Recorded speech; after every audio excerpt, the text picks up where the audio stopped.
Un monde gouverné par des vampires, et les gens sont prêts à vivre avec. Ils admirèrent Victoria. Elle était une vampire de race pure. La jeune fille s'est tournée vers le gars et lui a dit qu'elle aimait son sang. Afin de rejoindre la course sanglante, Alexandre fut contraint d'abandonner son essence humaine. Il a vécu pour le bien de sa maîtresse, abandonnant tous ses anciens amis et parents parce que Victoria l'avait ordonné. Il y avait un procès dans ce monde, et si vous n'y alliez pas, la personne serait tuée immédiatement. Le monde dans lequel il vivait était fou. Et qui était le véritable maître de ce monde, les humains ou les vampires? Voyant des corps ensanglantés sur le sol de sa propre chambre, Victoria a demandé quel genre de détritus gisait là.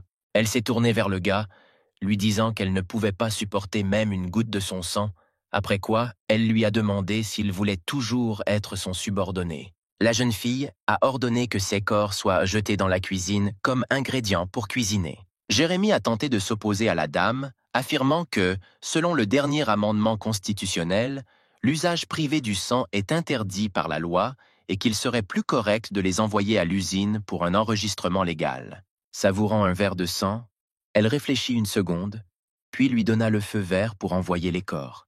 La jeune fille pensait que la race du sang avait besoin de talent artistique pour que les gens grandissent heureux et insouciants, afin de transformer davantage les forts en dépendants, qui ne trahiront jamais leur maître, mais ne deviendront jamais l'un d'eux et transformer les faibles en ingrédients.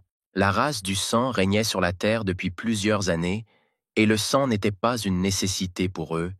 Victoria préférait une nourriture régulière, mais le sang était quand même bien meilleur. D'autres événements se déroulent dans la ville d'Émeraude, dans l'appartement dans lequel vivait Eric. L'homme qui essayait de réveiller Eric a dit que c'était très important.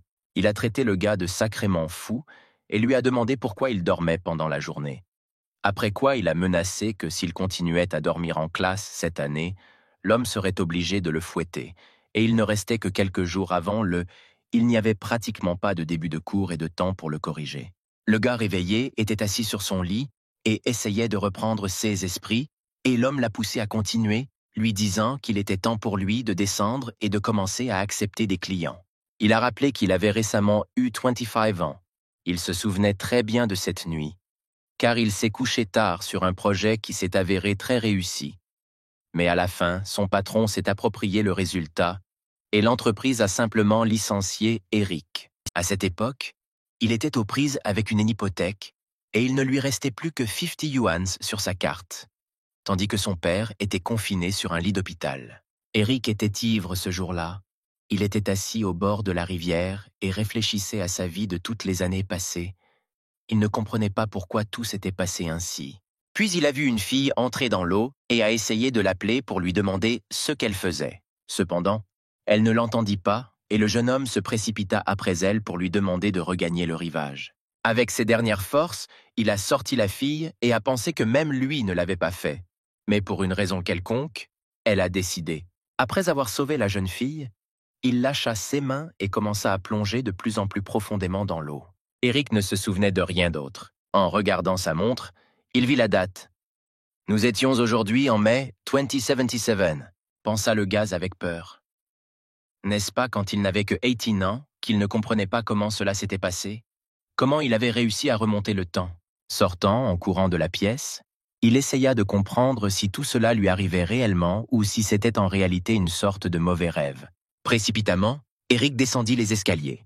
Il a couru dans le salon de coiffure de son père et lui a crié dessus. Le jeune homme se précipita dans les bras de l'homme et commença à le serrer dans ses bras. Le père a demandé ce qu'il faisait et a suggéré que son fils ne s'était pas encore complètement réveillé. Et le gars a répondu calmement qu'il venait de faire un très mauvais rêve. C'était un très long rêve. Walter a serré son fils dans ses bras et il a dit que son père ne l'avait pas serré dans ses bras depuis très longtemps. Leur idylle a été interrompue par un client qui lui a demandé si sa coupe de cheveux serait terminée aujourd'hui. L'homme a promis de terminer sa coupe de cheveux immédiatement et a demandé sévèrement à son fils s'il n'avait vraiment pas de travail. Le client indigné a déclaré que sans son maître pressé, il ne serait jamais venu à cet endroit, après quoi il a menacé que si le maître le retardait dans l'après-midi, il détruirait sa maison. Eric voulait attaquer cet homme, le considérant trop arrogant, mais il a été arrêté par son père, qui en a ri en disant que la première chose que cet homme devait faire était de trouver un autre travail. L'homme a déclaré que cet après-midi, Le client devait assister à l'entretien avec la noble de race pure, Miss Victoria. Le père a continué à dire quelque chose. Mais Eric n'entendait rien du tout. Il était perdu dans ses pensées et pensait à quel genre de sang pur il était. Il ne comprenait pas ce qui arrivait à ce monde. Il se demandait si c'était le monde qu'il connaissait. Après s'être enfermé dans les toilettes, le gaz a commencé à parcourir toutes les dernières nouvelles et presque toutes liées d'une manière ou d'une autre aux races pures et à la race sanguine. Il ne comprenait pas ce que tout cela signifiait et qui était « c'est sang ». Le gars est allé chercher. Yo, espérant y trouver toutes les informations nécessaires. Eric a lu un article qui déclarait qu'ils étaient les dirigeants de la Terre. Il a été choqué par les informations qu'il a reçues. Le gars ne pouvait pas croire que les gens étaient gouvernés par des vampires et des parents par le sang. Le personnage principal a suggéré qu'il pourrait s'agir d'une invasion de la Terre et a essayé de trouver des informations à ce sujet. Il était hanté par le fait que la race humaine était asservie par les vampires. Il lui semblait que le temps de chargement des pages prenait une éternité. Il attendait de voir ce que le moteur de recherche lui renverrait à sa demande. Mais au lieu de divers articles sur ce sujet, le gars a vu une page d'erreur. Eric ne comprenait toujours pas ce qui arrivait au monde. Cette terrible icône de la page d'erreur lui a fait très peur. Et le gars s'est empressé d'éteindre sa tablette. Il était toujours intéressé par ce qui se passait dans ce monde et pourquoi il avait tant changé. Mais toutes ces recherches sur Internet ont beaucoup effrayé le personnage principal.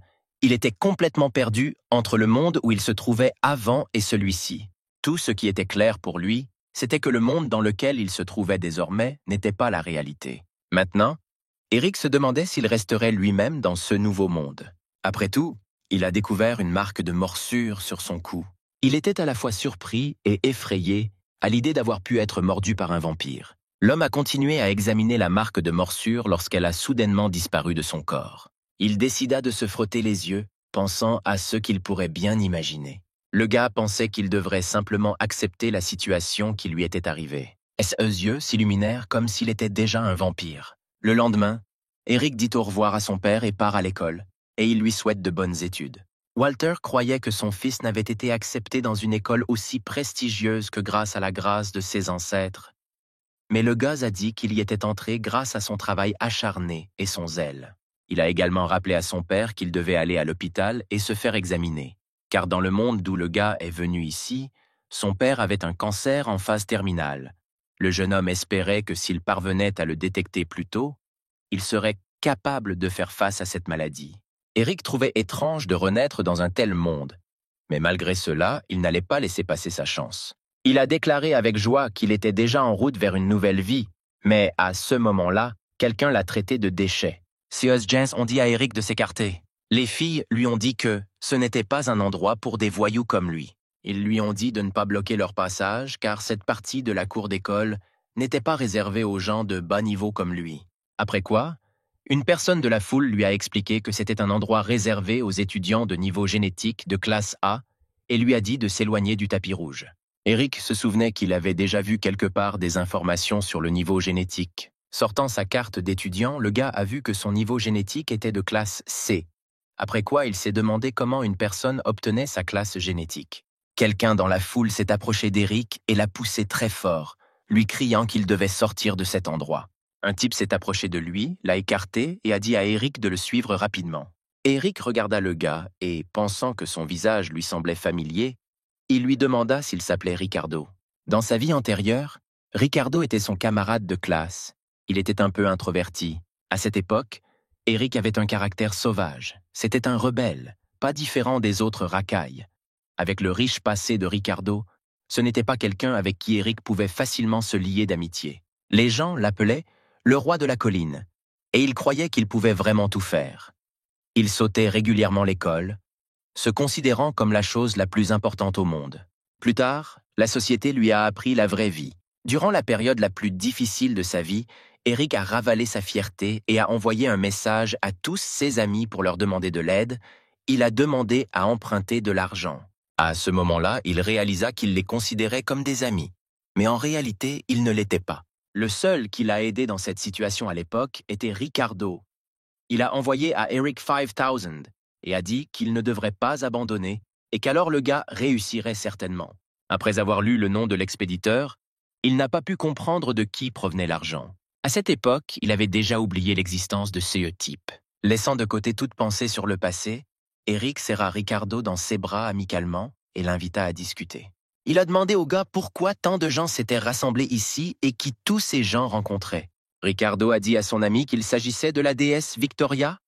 Elle est venue dans la ville d'Émeraude à la recherche de bétail reproducteur. Eric se demandait pourquoi tout le monde voulait être un élevage.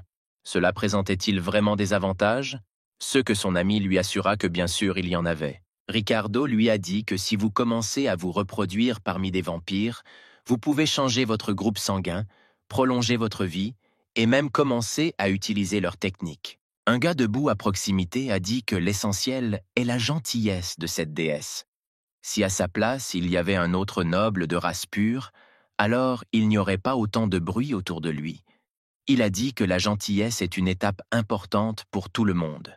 Il s'agit d'une cérémonie au cours de laquelle les vampires versent leur pouvoir et leur sang dans la génération reproductrice, et ce n'est qu'alors que la gentillesse peut être considérée comme complète. C'est une expérience extrêmement étonnante, excitante et parfumée pour la personne qui reçoit la gentillesse. C'est le point culminant le plus agréable qu'il ait jamais connu. Le gars a continué en disant que Miss Victoria est très belle et qu'il serait étrange que quelqu'un ne veuille pas devenir sa tribu. Eric pensait que pour cela, il devrait quand même être mordu, et dans les films, on dit toujours que les vampires mordent pour boire tout le sang. Mais il ne voudrait vraiment pas de ça. En voyant les voitures approcher, la foule a crié avec enthousiasme que la déesse était déjà là. Et maintenant, Victoria, dans ses superbes chaussures, sortait déjà de la voiture. Cette belle fille est sortie de la voiture et a marché le long du tapis en direction de la foule. La déesse de sang pur était une invitée très importante de la ville d'Émeraude. Et non seulement les gens ordinaires sont venus la rencontrer, mais aussi le chef de l'académie et le maire de la ville, qui, pour une raison quelconque, ont un jour fait sourire son visage. Tout le monde, sauf Eric, a accueilli l'invité la bouche ouverte, et il se tourna vers son ami, lui disant que tout cela n'avait absolument rien à voir avec eux. L'essentiel maintenant était d'arriver plus tôt à l'école, d'en apprendre davantage et d'augmenter leur importance dans ce monde. Il a dit que sa vie passée lui avait appris à ne pas compter sur les autres et à ne compter que sur lui-même. Un jour, l'aide des puissances supérieures disparaîtra et chacun devra se battre seul. Eric a éloigné Ricardo de la foule en disant que beaucoup de gens veulent ce bonheur, mais cela n'a rien à voir avec eux.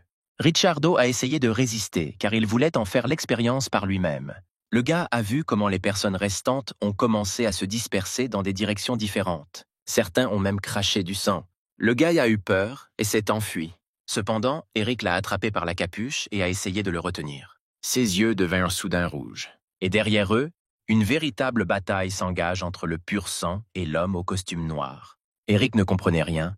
Il couvrit son camarade de lui-même et essaya d'observer la situation. L'homme a attaqué. Son attaque visait le maire de la ville, mais les sangs purs réussirent à la bloquer. Le maire pensait que si Victoria n'avait pas bloqué le coup, il aurait été en très grand danger, car ses gardes n'avaient pas du tout eu le temps de réagir. Il pensait que ses pouvoirs étaient assez grands, car il avait un niveau génétique B, mais les pouvoirs de cet homme étaient comparables à l'éclair d'une étoile.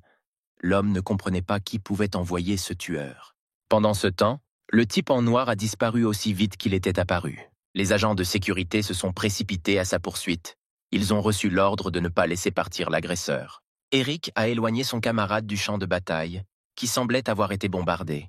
Victoria était perplexe que le tueur ait réussi à s'échapper si facilement. Elle était indignée par le niveau de sécurité de la ville, mais le maire a essayé de lui expliquer qu'une conférence très importante allait bientôt avoir lieu dans la ville d'Émeraude et la sécurité principale a été envoyée sur place.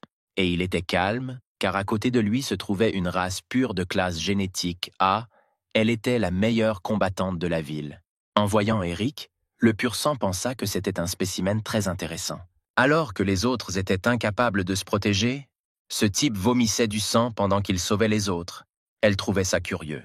Le même client du coiffeur du père d'Eric a rampé vers Victoria par derrière, criant qu'il était le même génie avec le plus haut niveau génétique de l'académie et qu'il était prêt à la servir.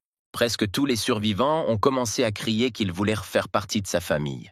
L'un d'eux a dit qu'il avait une photo de la fille avec son autographe et qu'il était son fan.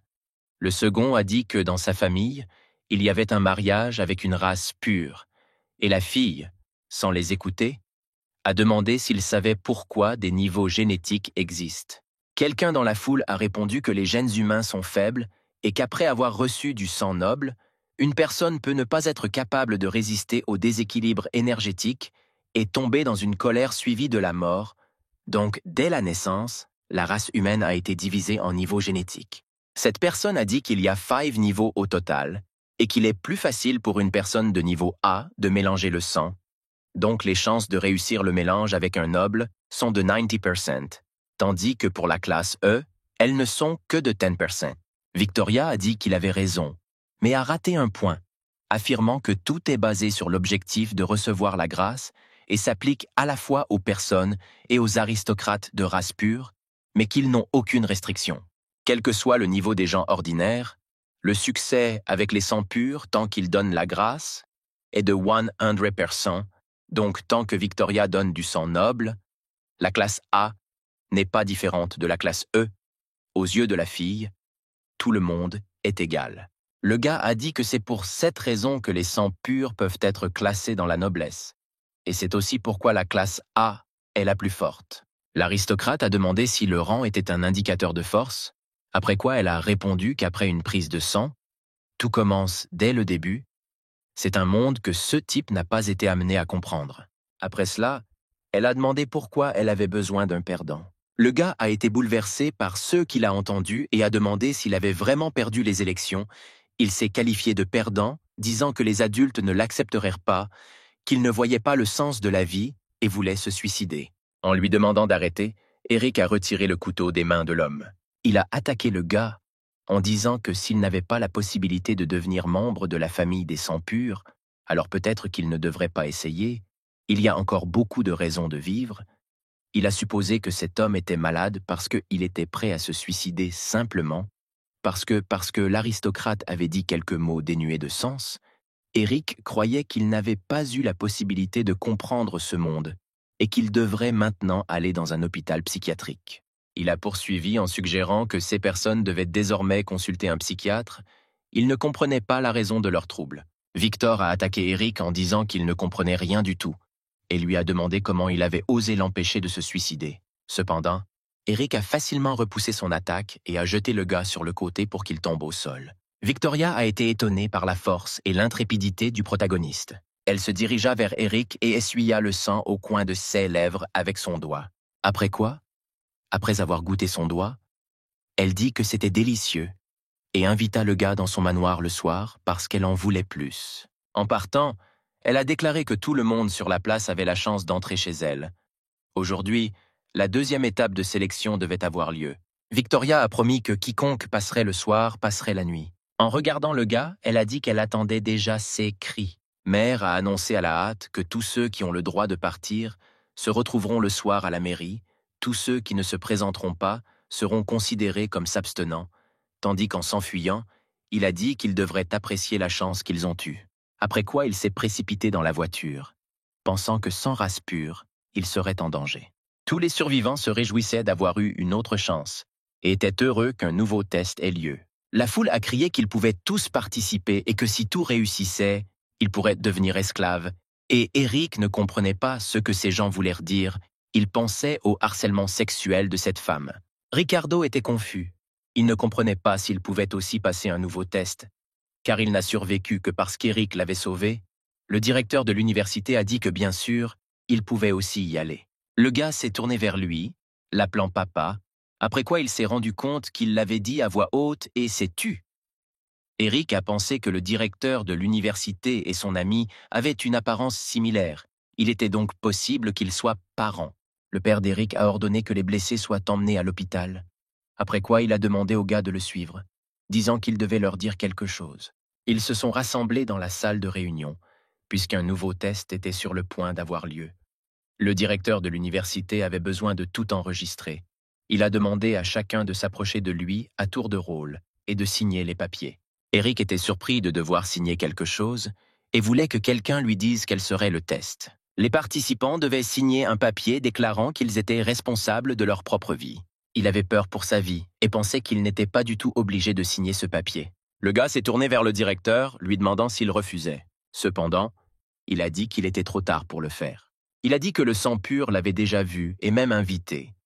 Si le gars partait, cela signifierait qu'il avait violé l'ordre.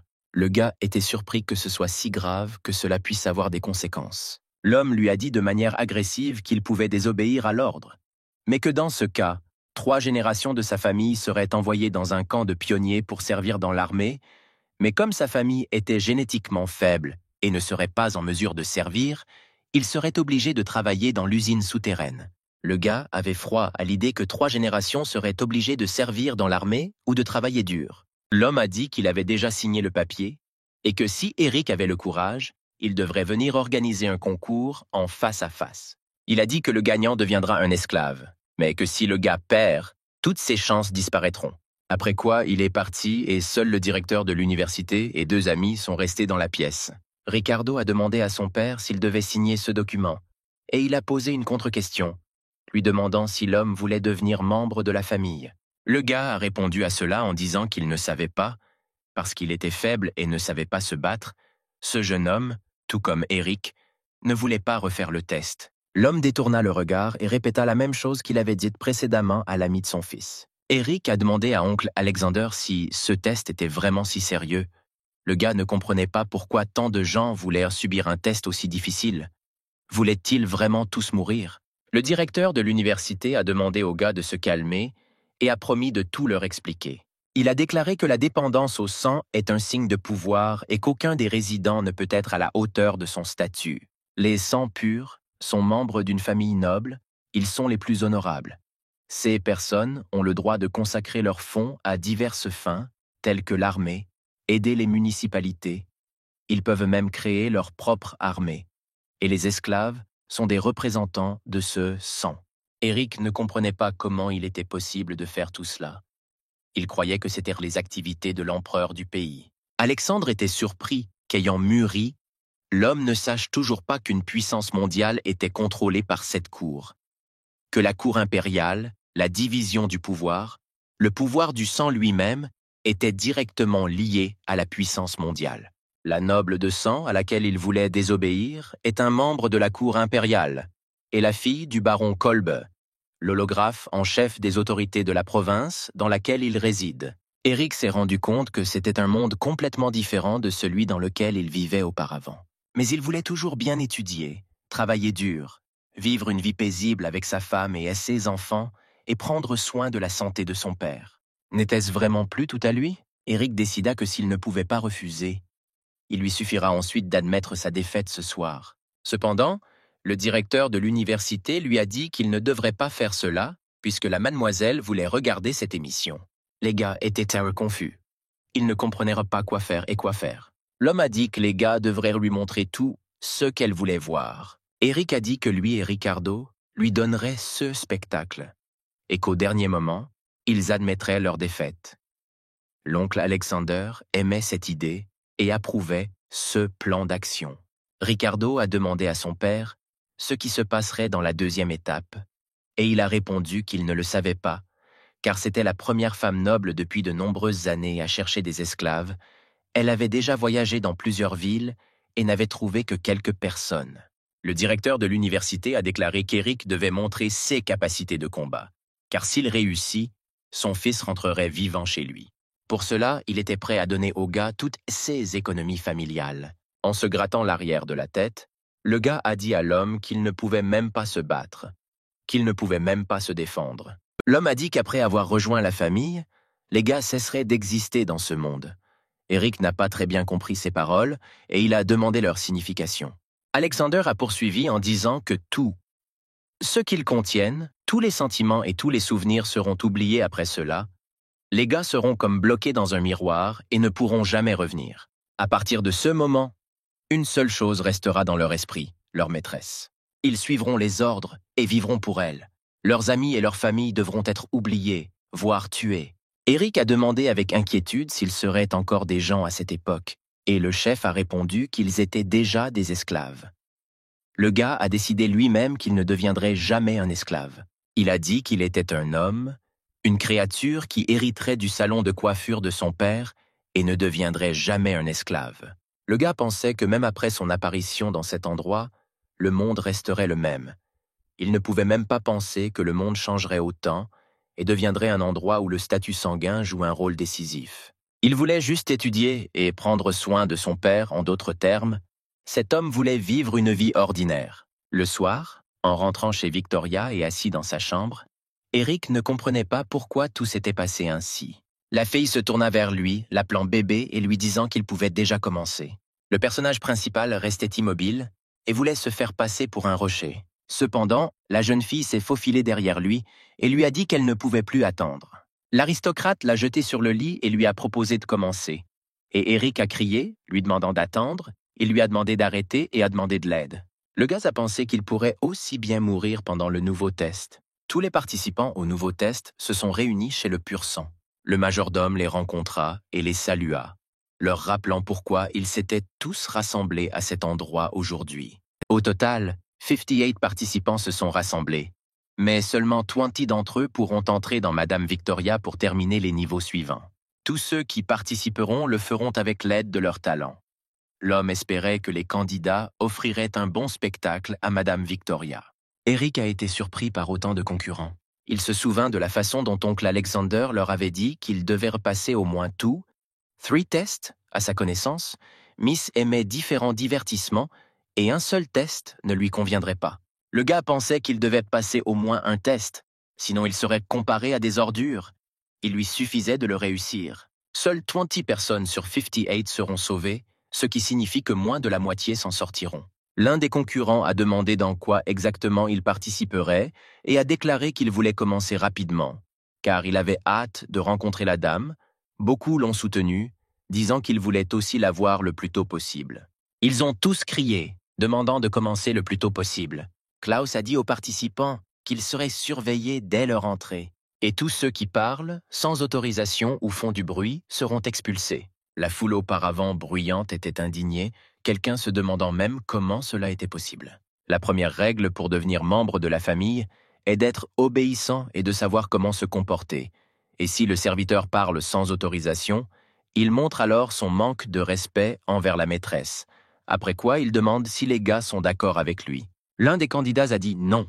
Klaus a appelé l'observateur et lui a demandé combien de personnes instruites se trouvaient parmi les candidats. Recevant la réponse qu'il y en avait 32, il a été surpris qu'il y en ait autant. Il a déclaré que c'était trop et que seulement 26 personnes devraient le rester avant le coup d'État. Après quoi, il a suggéré de ne laisser que 6 participants l'année prochaine, estimant que dans ce cas, Miss Victoria tressaillirait moins de douleur. Après quoi, il a déclaré que seuls 5 candidats seraient capables de passer le nouveau test, ce qui signifiait que si un concurrent battait une personne, cela ne signifiait pas qu'il réussirait plus loin. Presque tous étaient satisfaits du nouveau test. Certains se sont levés et ont retenu leurs émotions, pensant que l'essentiel était de ne pas crier. Après tout ce qui a été dit, l'homme a annoncé que le nouveau test était un combat sans règles, qu'il durerait jusqu'à ce qu'il ne reste plus que 5 personnes dans le cercle, que ceux qui sortaient de ses limites n'iraient pas plus loin, puis il leur a permis de parler. Les gars avaient peur de devoir tuer leurs concurrents. Eric pensait que, heureusement, lui et Ricardo ne discutèrent pas. Un couteau a éclaté dans les mains de l'un des participants. Il a percé la poitrine de son adversaire avec. Stéphane a dit calmement que seuls 5 d'entre eux iraient plus loin. Et même s'ils restaient tous là, personne n'aurait la force de poursuivre les tests. Il a dit que c'était le moyen le plus simple et le plus rapide de gagner. Ce type a dit aux autres de ne pas s'approcher de lui s'il voulait survivre, car il devait être parmi les 5 derniers. Il regarda furieusement tout le monde et dit que si quelqu'un ose s'approcher de lui, il tuera tout le monde. Les gars pensaient que cet homme était fou et ne comprenaient pas comment il parvenait à porter une arme avec lui. L'un des concurrents a sorti une mitrailleuse et a demandé si quelqu'un avait des capacités. Tout le monde a commencé à sortir les armes, et la fille a demandé à Stéphane s'il pensait vraiment qu'il était le seul à venir avec une arme. La jeune fille a déclaré qu'à la suite de la bataille, seules 5 personnes étaient restées en vie et qu'il n'y en avait plus. Mais soudain, elle entendit un bruit derrière elle. En se retournant, elle s'est rendue compte que l'un des concurrents essayait de se relever et lui a tiré une balle dans la tête. Après quoi, elle a dit que maintenant, il n'y avait probablement plus personne d'autre en vie à part eux. Klaus a annoncé que Miss Victoria était très satisfaite de leur performance et qu'il faisait désormais partie de l'équipe. Les amis se levèrent et regardèrent tout ce qui se passait avec perplexité. Eric pensait que ces gens étaient fous. Il les considérait comme de parfaits psychopathes. L'un des survivants a demandé au gars s'il était étudiant, faisant une telle supposition à cause de son air innocent, et a promis de lui donner une leçon sur la façon dont la société peut être terrible. Et il a demandé au gars de ne pas pleurer après ça, et son ami a ri de ses mots. Ricardo pensait que c'était la fin parce qu'il était surveillé. Cependant, son ami l'a pris par l'épaule et lui a dit calmement de se calmer et de ne pas trembler. Il a dit qu'ils avaient déjà traversé un tour et qu'au second, ils admettraient simplement leur défaite et reviendraient. Ricciardo pensait qu'ils allaient simplement admettre leur défaite. Ces mots de son ami lui tournèrent dans la tête. Klaus a déclaré que les 32 personnes restantes commenceraient désormais le premier tour de la compétition. Les gars avaient peur que tant de gens soient morts et rien n'avait encore commencé. Et c'était le test le plus simple. Ils se demandaient si le One Air Tour serait encore plus difficile. L'homme a annoncé que cette fois, 20 personnes partiraient et que ces personnes pourraient entrer dans la chambre de Miss Victoria, après quoi il a annoncé le début. L'essence du test était la pêche. Les gars étaient indignés. Ils ont demandé si c'était de la pêche. Ils doutaient que cela puisse s'appeler du poisson. Klaus a rapporté qu'il s'agissait d'une chasse des deux côtés. Tout le monde a reçu des cannes à pêche faites d'un alliage spécial pouvant contenir une tonne, et c'est plus que suffisant pour sortir un si gros gars. L'objectif principal de cette pêche était l'appât. Il fallait verser une petite quantité de sang dans un compartiment spécial. Ces poissons sont des gourmets et ne sont attirés que par le sang le plus délicieux. Ceux à l'appât desquels ils ne répondent pas abandonnent automatiquement.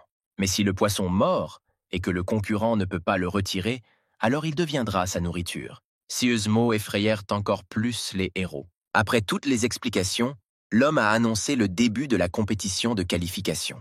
Les gars ont regardé ces monstres effrayants et ont réfléchi à la façon de les attraper. Prenant la canne à pêche, Eric se rendit compte qu'elle était très lourde. La canne à pêche seule, sans proie, pesait jusqu'à 45 kg, et avec le poisson monstre, elle en pèserait au moins 140. Ils ont vu à quel point il était difficile pour l'un des concurrents de tenir la canne à pêche, et ils ont réfléchi à l'énorme pouvoir qu'il possède. Cependant, Lucie a dit qu'il était un autre toxicomane et l'a traité de pauvre. Eric a demandé avec surprise pourquoi elle l'appelait ainsi. Après quoi, la jeune fille a expliqué qu'une croissance musculaire rapide et des yeux injectés de sang sont le signe qu'une personne prend de la drogue. Elle a expliqué que grâce à cette boisson, le potentiel du corps humain augmente pendant un certain temps. Mais cela est très dangereux. Car si vous ne maîtrisez pas ce pouvoir, vous pouvez soit mourir, soit devenir fou. Ce type a dépensé beaucoup d'argent. Cependant, jusqu'à ce qu'une personne devienne esclave, elle peut faire ce qu'elle veut. Après ce qu'elle avait dit, elle s'est retournée et est partie en disant qu'elle avait beaucoup de travail et a dit aux gars de continuer. Les gars ont regardé tout ce qui se passait autour d'eux et ont pensé que seulement 20 personnes pourraient réussir ce test. Mais il y avait déjà ceux qui avaient réussi à attraper le poisson. Mais il y avait aussi ceux qui étaient mangés par le poisson. Eric a dit à son ami qu'il devait au moins essayer de faire ça. Ils utilisaient leur sang comme appât, et ils commencèrent à attendre la morsure. Eric était sûr qu'aucun poisson ne s'intéresserait à son sang. Il s'est assis et a regardé le soi-disant flotteur. Le gars a déjà pris l'habitude de tenir une canne à pêche aussi lourde. Et puis il réalisa que quelque chose se passait en dessous. Le poisson mordit à l'hameçon, contrairement à toutes ses attentes. Le gars a crié de peur à propos de ce qui lui était arrivé. Il avait du mal à retenir sa canne à pêche. Eric faillit tomber, mais Ricardo se précipita vers lui et essaya de retenir son ami. Le personnage principal a demandé à son ami de ne pas le lâcher et d'essayer de le retenir. Ricciardo a crié qu'Eric pouvait le faire et a dit qu'il ne le laisserait pas partir. Eric était convaincu que cela fonctionnerait. Les gars ont réussi à monter le butin à l'étage. Les héros étaient très heureux d'avoir réussi à faire cela. Mais d'autres poissons ont commencé à sauter les uns après les autres, à s'accrocher à leur proie et à la tirer vers le bas. Eric soupira lourdement et dit qu'il en avait assez. Il s'est de nouveau accroché au rocher et a à peine réussi à tenir la canne à pêche. Mais son ami a quand même essayé de l'aider et ne l'a pas lâché. Ricardo attrapa les jambes d'Eric et, de toutes ses forces, posant ses mains sur le sol, essaya de faire sortir son ami avec sa proie. Mais il y avait trop de poissons et leur nombre ne cessait d'augmenter. Mais les héros n'ont pas abandonné et ont essayé de les sortir de toute leur force. Les gars étaient tellement épuisés qu'ils étaient prêts à lâcher leur prise.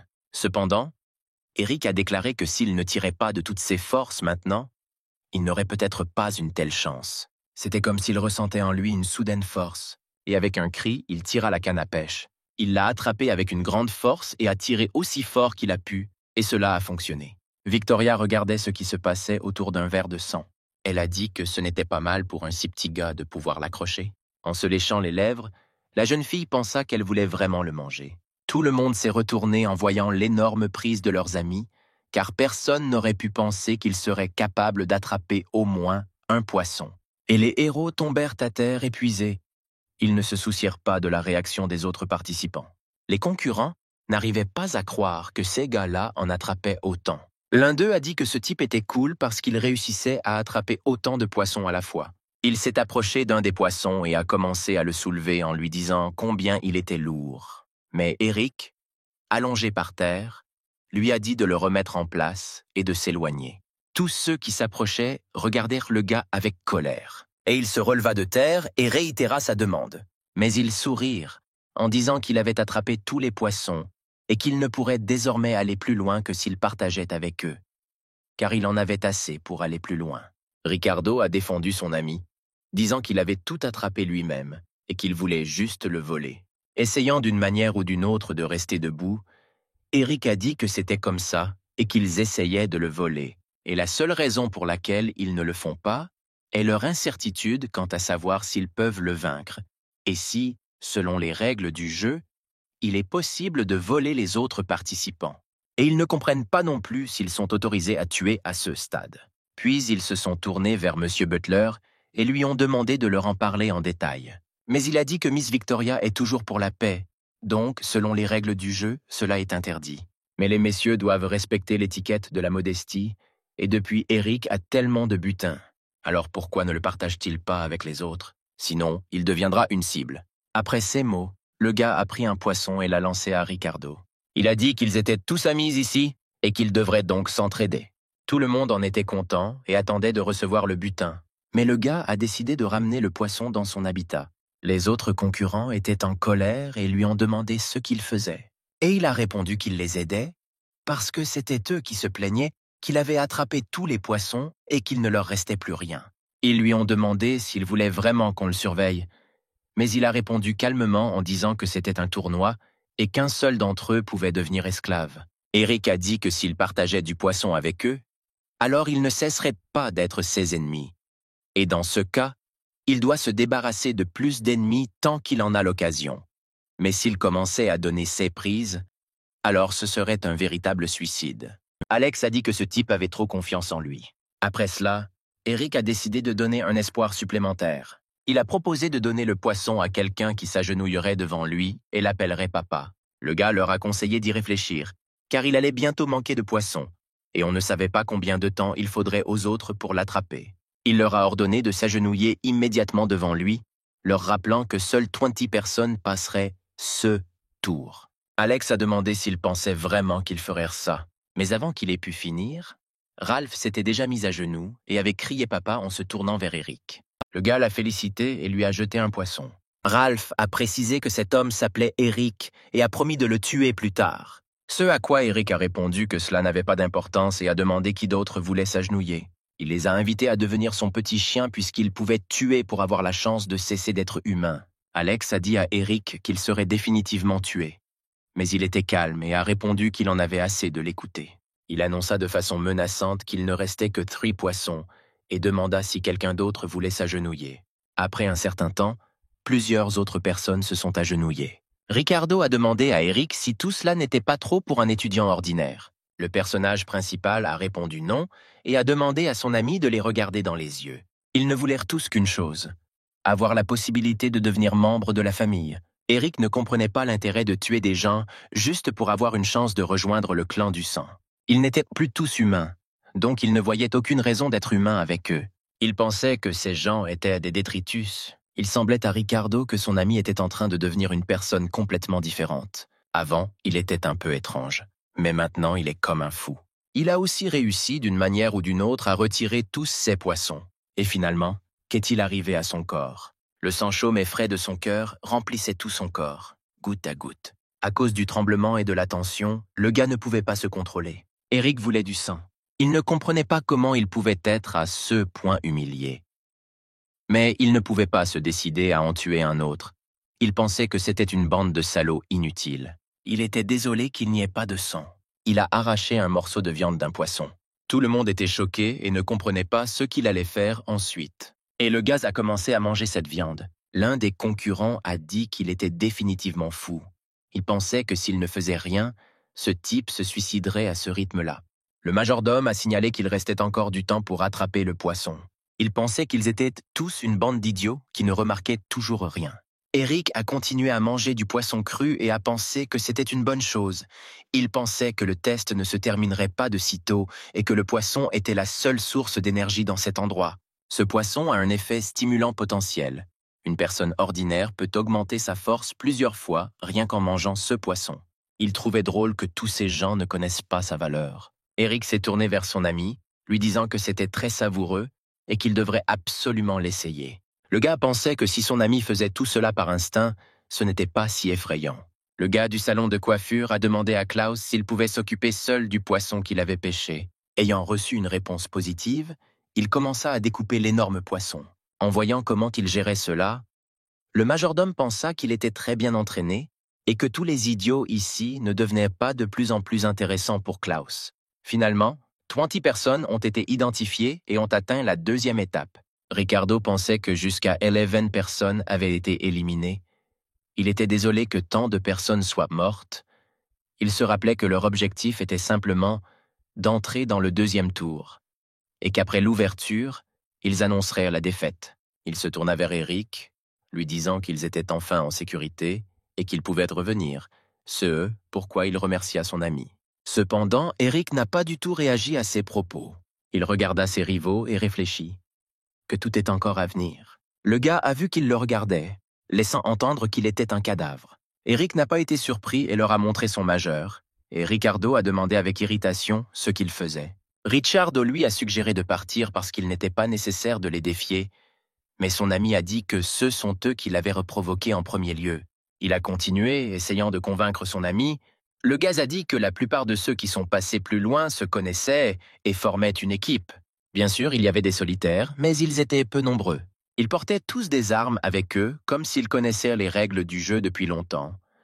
Après ces mots, Eric a suggéré de rechercher des informations à ce sujet sur Internet. Il s'avère qu'après que certaines personnes soient devenues esclaves, elles ont découvert le secret et ont promu leur peuple au sommet. Ces gens sont vicieux et la position de membre d'une famille noble leur était assurée. Ricardo a dit que dans ce cas, rien ne dépend d'eux, et Eric a de nouveau demandé s'il avait vu leurs yeux. Indépendamment de ce qui se passera au deuxième tour, elle attaquera en groupe, immédiatement après le début. Eric a demandé à son ami de le tuer en premier, mais Ricardo lui a suggéré de se rendre avant le départ de la deuxième étape. Mais Ralph a dit qu'il était trop tard parce qu'Eric l'avait humilié. Il se tourna vers Eric et lui dit que pour les esclaves, il était un homme simple et de basse naissance. Ce type a dit que tout leur groupe est membre de la même famille et qu'ils sont nés avec du sang noble. Donc, lui et Eric sont différents. Ils ont été formés dès l'enfance pour devenir esclaves. Eric a répondu en disant qu'il comprenait pourquoi Ralph était si inutile et oublié. Il s'est tourné vers Ricardo et lui a dit qu'il avait raison et qu'ils n'étaient plus des personnes. Et tout ce qui est inhumain ne devrait pas vivre. Tout le groupe a ri et Ralph a raconté à quel point ils avaient peur, comme s'ils risquaient de tous les tuer. L'un d'eux a dit qu'Eric n'était qu'un poulet et ne méritait aucune attention. Il a dit qu'à côté d'eux, il y avait d'autres personnes qui savaient à l'avance qu'elles pouvaient emporter des armes avec elles, et ils doivent absolument faire attention. Ralph s'est tourné vers son frère, lui disant qu'il était le plus fort d'entre eux et lui a demandé de ne pas oublier ses frères après la victoire. Tout le monde était intéressé par ce qui se passerait lors de la deuxième étape de la compétition, mais quoi qu'il arrive, la compétition restera la même. Eric a demandé à son ami d'abandonner au tout début de la compétition, et il lui a demandé ce qu'il en était. Mais Eric a répondu que, comme son ami l'avait déjà entendu, qu'il gagne ou non, ils allaient le tuer. Donc au moins pour le plaisir de cela, il devait passer à autre chose. Au moins, vous pouvez d'abord tuer ces gens. Richardo a dit que son ami avait l'air effrayant et qu'il lui faisait de plus en plus peur. Il a demandé ce qui lui était arrivé. Eric a répondu qu'il ne comprenait pas lui-même ce qui s'était passé, mais que le sang l'avait submergé. Il est animé par une haine intense et il ne peut rien y faire. Ils ont annoncé le début de la deuxième étape et que sur 17 abandons, seules 3 personnes pourraient accéder à la troisième. La tâche suivante s'appelle le bâtiment perdu. Les participants doivent se rendre au 99e étage, mais là où Victoria attend les 3 premiers, s'ils le font, ils auront une chance de devenir esclaves. Les concurrents ont reçu des informations sur l'emplacement des ascenseurs et des escaliers. Le majordome a dit que les fours ascenseurs peuvent atteindre le 90e étage, mais que le 99e étage, où se trouve la dame, n'est accessible que par des escaliers à partir du 60e étage. Après une brève explication, il a demandé à tout le monde de venir vers lui. Il a demandé à chacun d'indiquer le numéro d'étage qui serait utilisé comme point de départ. Ils pouvaient choisir entre 1 et 89. Ralph était surpris que les participants puissent choisir leur propre étage de départ. Klaus a expliqué que si tout le monde partait du 1R étage, ce serait le chaos et les notes de nombreux participants seraient abaissées. Et il a également noté que Miss Victoria aimerait voir de nombreuses stratégies différentes, et peut-être même du drame. Le gars a suggéré que tout le monde choisirait naturellement le 89e étage et parcourrait les 10 derniers étages. Mais le gars à côté de lui a expliqué que tout le monde ne prendrait pas une telle décision, car ceux qui commenceraient par les derniers étages seraient les premiers à avoir des ennuis et être physiquement épuisés. Ralph a suggéré que toute son équipe commence au 8e étage et tue simplement tous les autres. Ils y ont tous pensé, car ils étaient confrontés à un choix difficile. Ricardo a dit à son ami que tant que ce groupe de personnes formait une seule unité, ils étaient invincibles, et lui a demandé pourquoi n'abandonnaient-ils pas tous, mais Eric a répondu qu'ils ne feraient pas tous cela. Le gars les regarda avec un regard perçant et réfléchit. Sa pensée fut interrompue par un ami qui lui demanda si Eric pensait que ces gars-là se battraient. Eric a dit qu'il ferait certainement cela, car un seul d'entre eux pourrait devenir esclave, et qui le ferait? S'ils étaient si amicaux, alors pourquoi seul le gros homme s'est-il agenouillé devant lui et lui a-t-il demandé de lui donner du poisson à la place? Demande à son ami. Ils réfléchissent tous à la façon de s'entretuer. Après quoi Ricardo a demandé à son ami à quel étage il voulait commencer le test, et il a répondu qu'il avait déjà tout décidé lui-même. Sur le morceau de papier qu'Eric lui avait remis, c'était écrit au hasard. Après que l'homme ait vu l'inscription, il regarda Eric et y réfléchit. Que ce type est très courageux. A-t-il vraiment cessé d'avoir peur et ne craint-il pas de se retrouver accidentellement au 89e étage? L'observateur a demandé au majordome ce qu'il devait faire dans ce cas, et il a demandé quelle date on était aujourd'hui. En entendant en réponse que c'était aujourd'hui le 17, il a décidé que le gars devrait commencer par le 17e étage. Une fois que tout le monde a choisi l'étage de départ, le majordome a souhaité bonne chance à tout le monde et a dit que Victoria attendait tout le monde. Puis il agita la main et donna l'ordre de commencer. Des cercles lumineux ont commencé à apparaître sur le sol autour de chacun des participants. Les gars ne comprenaient pas ce qu'ils voulaient dire et étaient excités à cause de cela. Ces cercles ont commencé à s'élever et ont entraîné avec eux les participants, qui ont rapidement volé vers le haut. S'arrêtant, Eric commença à regarder autour de lui. Le gars a vu le numéro 17 sur le mur, ce qui signifiait qu'il était au 17e étage. Il s'est rendu compte que de cette façon, ils étaient déplacés vers l'étage de départ. En sortant dans l'escalier, Eric regarda autour de lui et conclut qu'il était temporairement en sécurité. Cependant, l'image de quelqu'un a commencé à apparaître dans l'obscurité. Eric a écouté et s'est rendu compte qu'il y avait quelqu'un là-bas. Le gaz était inquiet. Il recommença à regarder autour de lui et à écouter tous les sons. Le type a vu un homme se préparer à l'attaquer. Mais Eric esquiva adroitement et il ne fit que disperser l'air avec son coup. Le gars s'est éloigné de lui en montant les escaliers. Cependant, cet homme se précipita après lui sans rester à la traîne. Il était féroce et a de nouveau balancé l'extincteur sur le personnage principal. Eric a donné un coup de pied à l'homme, lui faisant tomber de ses mains l'arme avec laquelle il voulait tuer le gars. L'homme a perdu pied sous le choc et est tombé dans les escaliers. Le gars a ramassé un extincteur et a décidé de le lancer sur l'agresseur. Mais il a crié à Eric pour lui demander d'arrêter. Il a demandé grâce, disant qu'il abandonnait. L'homme a réalisé toutes ses erreurs. Le personnage principal s'est arrêté et a pensé que sa vie était désormais sauvée. L'homme s'assit et regarda Eric. Il ne comprenait pas ce qui lui était arrivé. Grâce à diverses séances d'entraînement, son corps était en excellente forme et il était sûr de pouvoir battre même son entraîneur. Cependant, après avoir été frappé par ce type, Il avait l'impression que ses tendons étaient détruits. Au cas où, emportant un extincteur avec lui, le gars monta les escaliers et atteignit le 19e étage. Il marchait et pensait avoir reçu des informations importantes de cet homme. Leur équipe est composée de 100 personnes, réparties en 5 groupes. 3 d'entre eux ont réussi à monter jusqu'au 89e étage, mais ils sont restés coincés sur la route principale. Les autres sont au 20e, 40e, 60e, 80e étage et ne laissent pas le repose-toi. Eric arriva au 20e étage et pensa que, selon ses renseignements, cet endroit aurait dû être gardé. Le type a sauté dans la cage d'escalier tenant un extincteur devant lui. En regardant autour de lui, il réalisa que c'était vide. Il pensait que le soi-disant groupe était inutile. Eric rêvait de devenir le seul esclave, de ne pas abandonner et de ne pas quitter le jeu. C'est pourquoi ils ont fait un choix aléatoire. Le gars voulait que tout le monde se méfie de lui. Malgré le fait qu'il soit la personne la plus ordinaire, grâce à l'adrénaline, il pouvait se précipiter en ce moment, détruisant tout le monde sur son passage. Il a immédiatement continué à monter les escaliers. Cependant, le gars a ressenti un violent mal de tête. C'était comme si tout à l'intérieur était simplement déformé. Le gars a remarqué que des veines commençaient à dépasser sur son corps. Il ne comprenait pas ce qui lui était arrivé. Puis des changements se sont produits dans ses yeux. Il a eu peur. Et ses pupilles brillaient en rouge. Profitant du fait qu'Eric était distrait, un autre participant lui sauta dessus. Ses yeux brillaient également de rouge. En volume, l'attaquant pensait que tout était prêt. Grâce à son hypnose, Eric a eu une baisse de performance. Il était heureux d'avoir enfin l'opportunité de contrôler l'esprit de tout le public. Il avait suffisamment de subordonnés pour monter au dernier étage, où il pourrait enfin rencontrer Miss Victoria.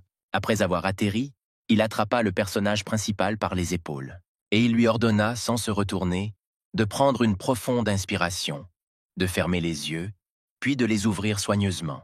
Il a donné l'ordre d'ouvrir les yeux. Cependant, Eric se retourna, saisissant l'hypnotiseur par la gorge.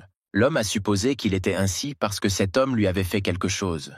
Mais l'agresseur a insisté sur le fait que ce n'était pas sa faute. L'hypnotiseur n'a pas compris pourquoi son hypnose ne fonctionnait pas, car le rang de ce type ne pouvait pas être supérieur au sien. Cependant, Eric était sûr que tout cela était l'œuvre de cet homme et a exigé qu'il enlève tout le rouge de ses yeux et les veines saillantes de son corps. Mais le gars a continué à insister tout seul, affirmant que l'hypnose ne fait que supprimer la force et que c'est pourquoi il est désormais difficile pour Eric de bouger.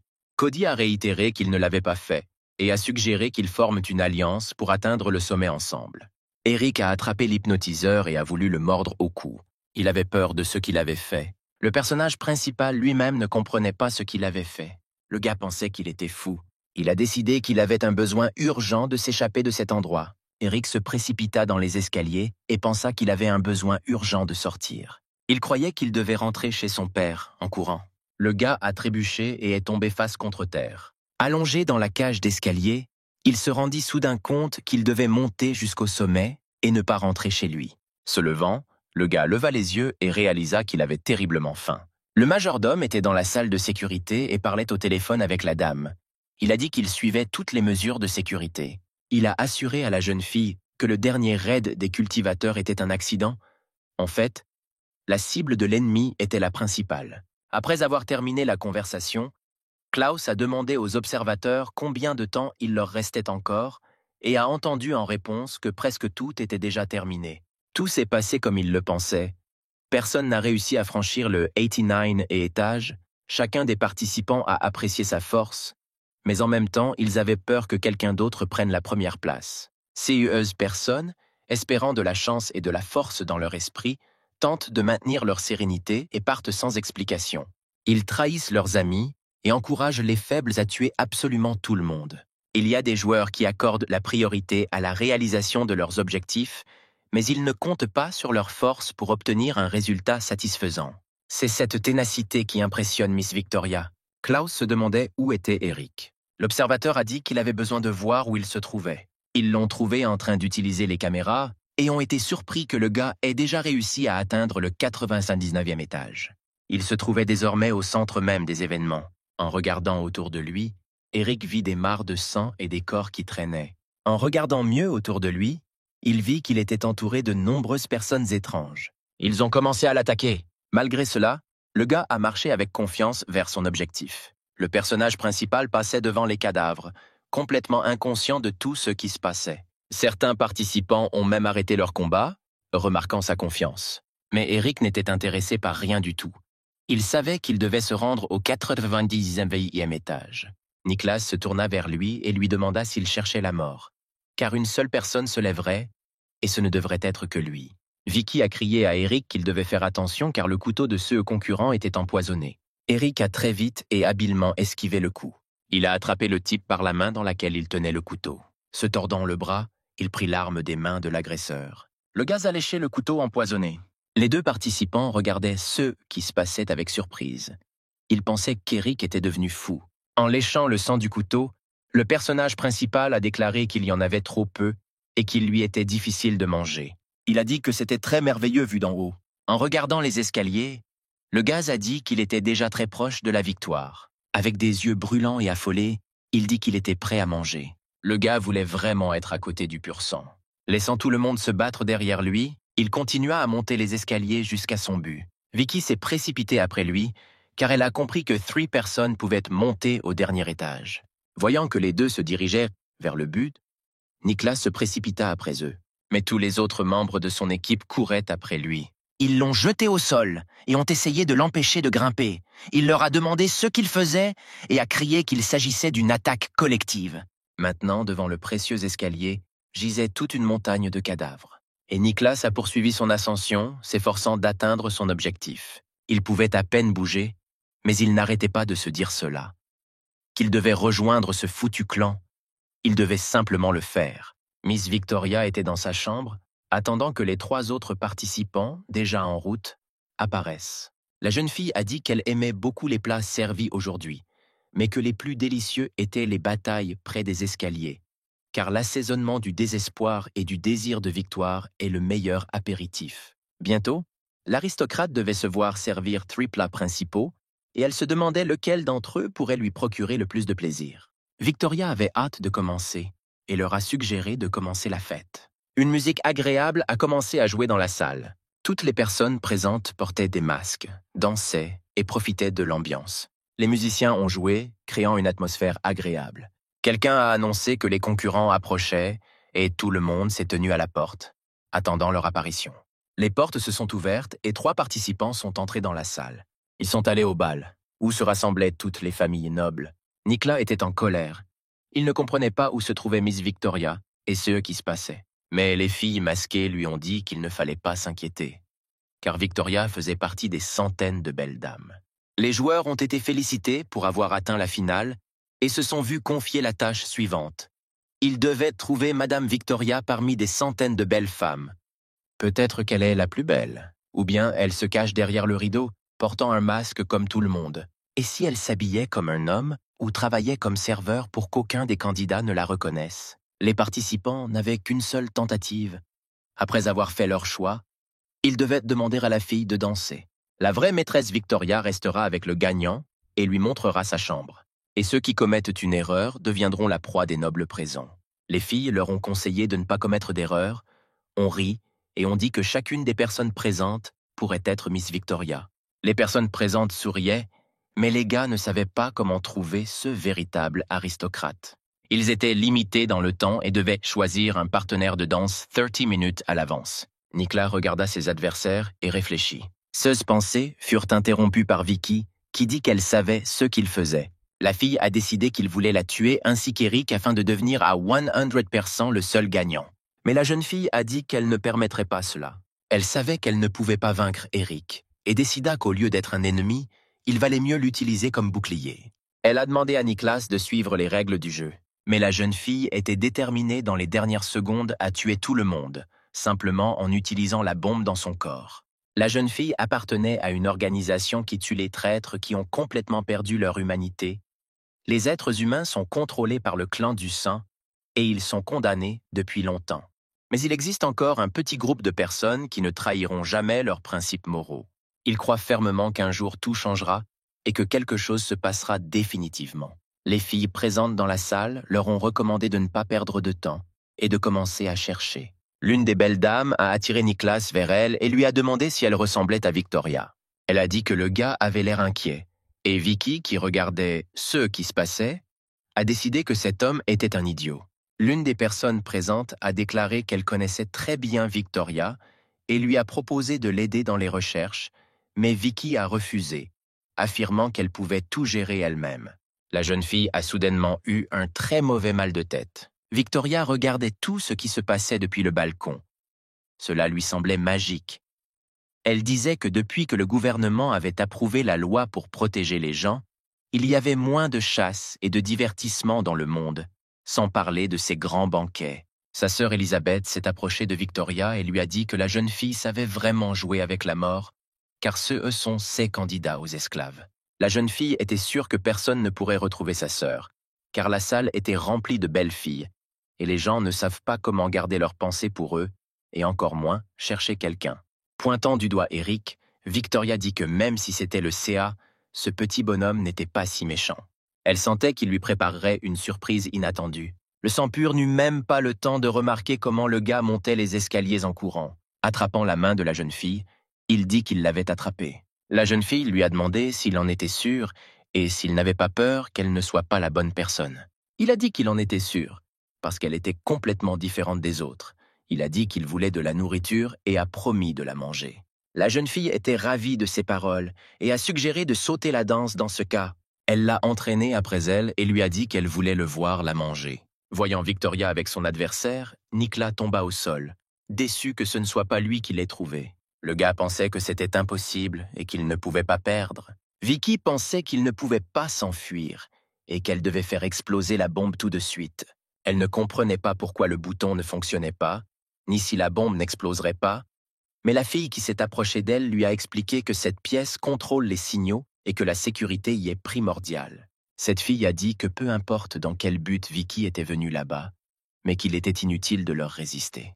Pendant ce temps, Victoria se retira avec Eric dans sa chambre. Elle a dit qu'elle voulait commencer maintenant, et le jeune homme l'a soutenue. Mademoiselle lui a dit qu'il serait le premier à dormir sur ce lit. La fille a dit qu'après avoir rejoint le clan, il lui appartiendrait complètement et bien sûr, l'aimerait, après quoi elle lui a proposé de devenir son jouet. Et alors, elle sera la reine qui pourra le glorifier. Après avoir mordu le gars au cou, elle pensa à quel point c'était agréable. Le goût de son sang lui paraissait excellent. Victoria était sur le point de tomber. Elle voulait profiter tranquillement de ce moment. La fille pensait qu'après l'avoir approprié, ils auraient certainement le même parfum.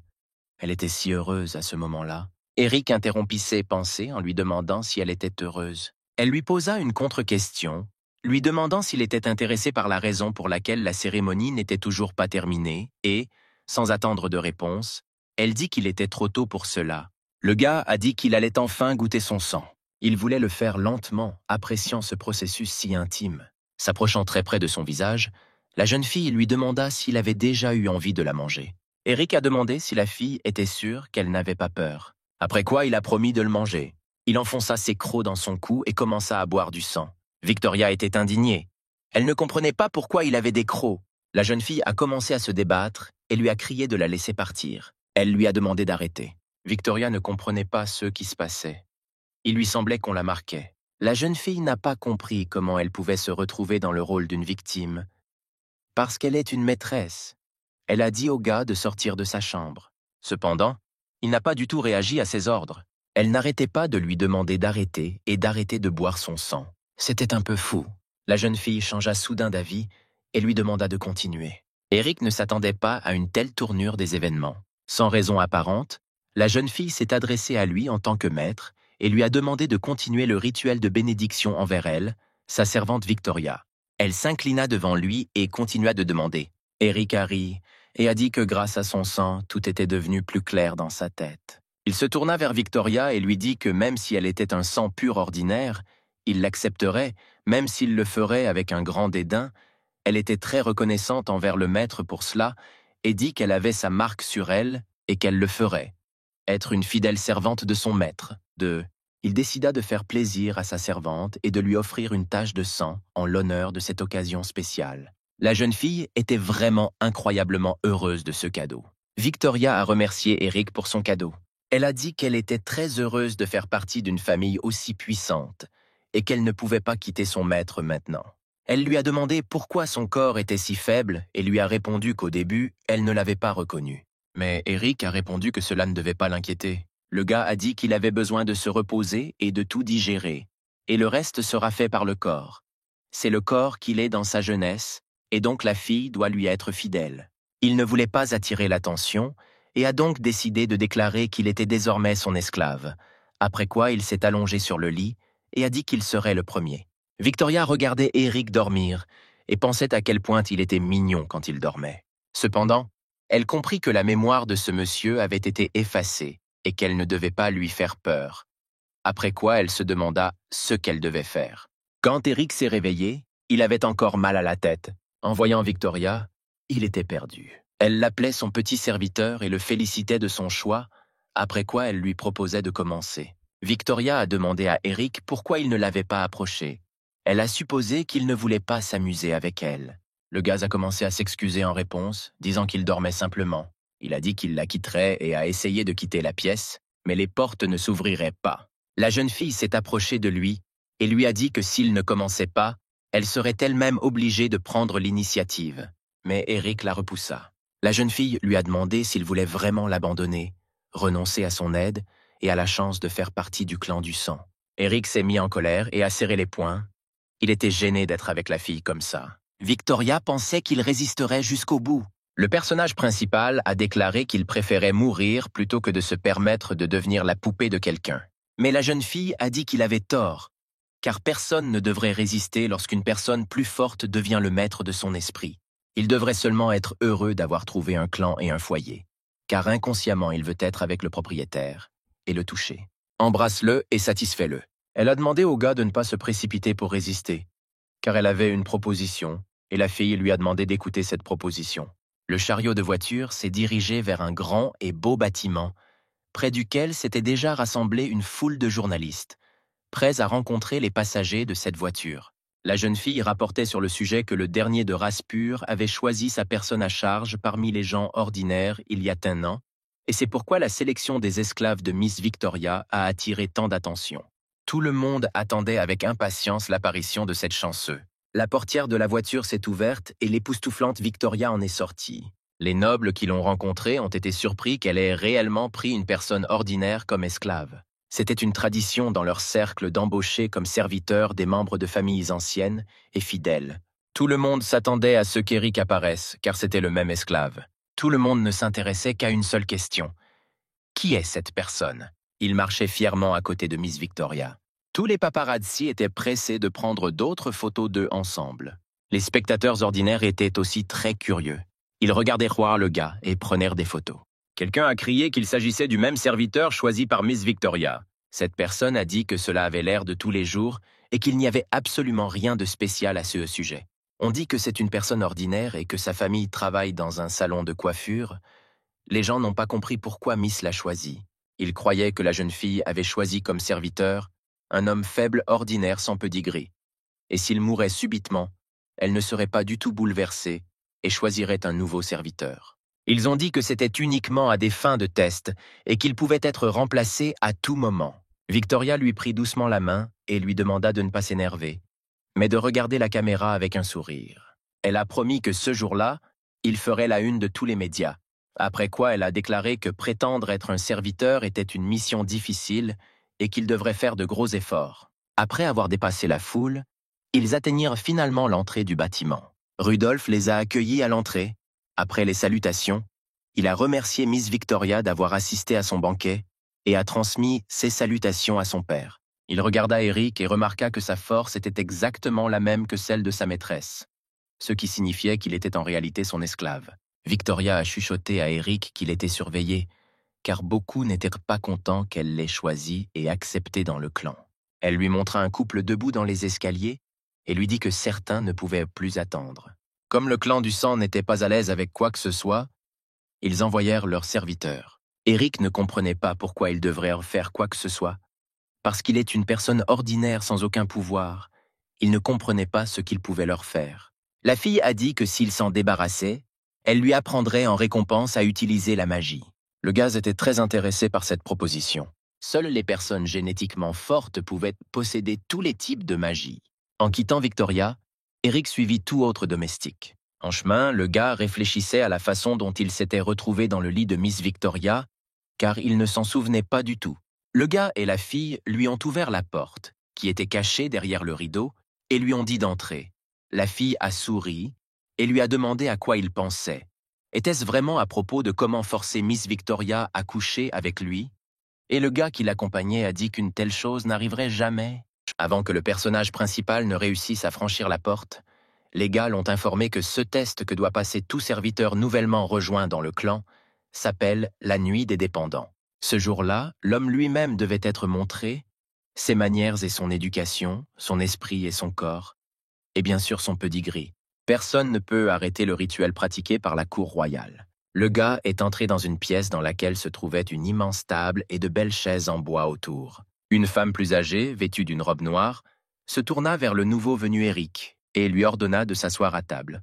Elle a dit au gars et à ceux qui l'accompagnaient de se dépêcher, car tout le monde était déjà réuni à table. Eric se sentit mal à l'aise et s'assit rapidement à table. La femme s'est présentée comme la directrice de la nuit des toxicomanes, après quoi elle a expliqué qu'immédiatement après l'apparition du toxicomane et avant le début de la première danse, il devait participer à cette cérémonie, qui est une tradition royale. Tout le monde était réuni. Elle annonça le début de l'épreuve. Elle a ordonné à tout le monde de répéter après elle, puis a commencé à prononcer un discours dans lequel ils se sont adressés au roi miséricordieux et indépendant du clan, le remerciant pour la transformation de leur chair et de leur sang, grâce à laquelle ils ont pu évoluer et survivre. En signe de gratitude, ils s'inclinèrent à ses pieds, lui demandèrent de prendre leur sang, et pour qu'il leur permette de vivre leur vie misérable, ils croyaient que seule Sa Majesté pouvait rendre le monde meilleur. Ils ont dit que son pouvoir est un énorme cadeau pour eux et que tout ne vit que grâce à lui. Ce groupe de personnes était reconnaissant envers le roi, l'adorait et le servait fidèlement. Eric regardait tout cela avec une grande surprise. Il réfléchit au genre de cérémonie que cela pourrait impliquer et en eut même la chair de poule. Le directeur a annoncé qu'Eric était la nouvelle recrue du jour, et elle demanda à lui servir de la nourriture sacrée. Le gars a regardé le plat servi et n'a pas compris de quoi il s'agissait. Il se demandait s'il avait vraiment besoin de manger ça. En regardant autour de lui, le gars espérait que ce n'était pas de la viande humaine. Eric prit les ustensiles dans ses mains et commença à découper le plat en petits morceaux. Couverts à la main, le gars espérait encore que ce plat ne soit pas composé de viande humaine. Cependant, le serveur est venu et a pris l'assiette sous le nez d'Eric. Il a déposé devant le réalisateur un plat que le type n'a pas eu le temps de goûter. La femme, d'un air sérieux, enfonça l'un des morceaux sur sa fourchette, et elle se mit à le manger goulûment. Eric ne comprenait pas du tout ce qui se passait et pourquoi ce plat était placé devant lui. Appréciant le goût du plat, elle a dit qu'il s'agissait d'agneau de 9 mois, très savoureux. Après le prélèvement de l'échantillon, la femme s'est levée brusquement de son siège. Puis elle sonna et lui dit d'utiliser la nourriture sacrée. La femme a remercié le grand roi, le début de leur lignée. Toutes les personnes présentes ont levé leur verre et l'ont remercié pour la gentillesse qui leur avait conféré leur lignée.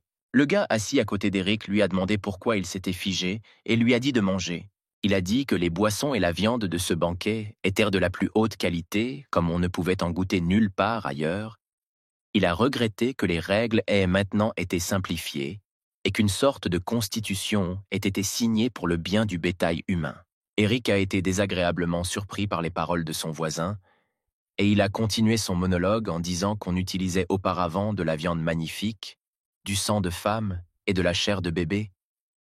Le gars soupira tristement, se souvenant de ce goût.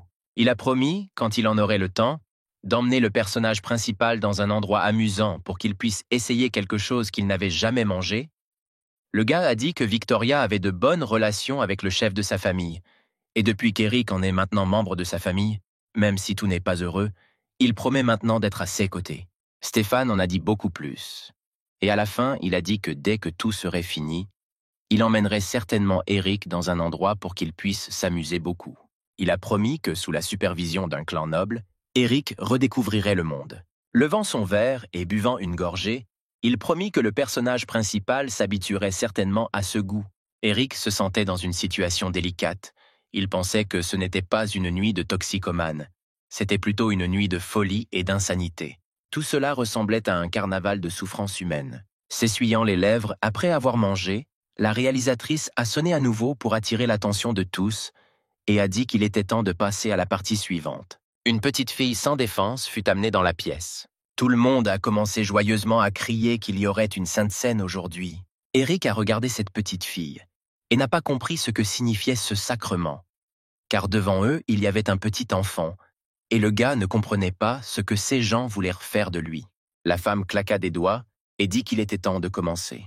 Le personnage principal se tenait en face de la jeune fille et ne comprenait pas ce qu'on attendait de lui. Au cas où, il décida de prendre une position de combat. En regardant autour de lui, le gars était choqué. Il vit que tout le monde, sauf lui et cette fille, flottaient dans les airs. La réalisatrice a levé les mains et a parlé de la Sainte Seine. Mais Eric ne comprenait toujours pas ce qu'on attendait de lui. Le bébé se leva enfin. Elle regarda le héros avec de la tristesse dans les yeux. Et il la regarda et attendit ce qui allait se passer ensuite. La jeune fille lui tendit la main, mais il ne comprenait toujours pas ce qui se passait. Elle a sorti un couteau et s'est entaillé le poignet. Après quoi, la jeune fille l'a jeté par terre et son sang a coulé à côté, s'accumulant dans une petite flaque d'eau. Les vampires regardaient avec plaisir ce qui se passait. Et la jeune fille s'approcha et tendit ses 2 mains vers Eric. Elle lui offrit une friandise tandis que les larmes coulèrent sur ses joues. Et le sang continuait à couler sur le sol et à s'accumuler en petites flaques. Le directeur a demandé d'un ton menaçant ce que le gars attendait et lui a ordonné de terminer la cérémonie le plus tôt possible. L'un des vampires a dit que le gars était tout simplement trop lâche pour faire ça. Mais la nuit des toxicomanes a justement pour but d'aider les serviteurs à découvrir qu'ils ne sont plus humains.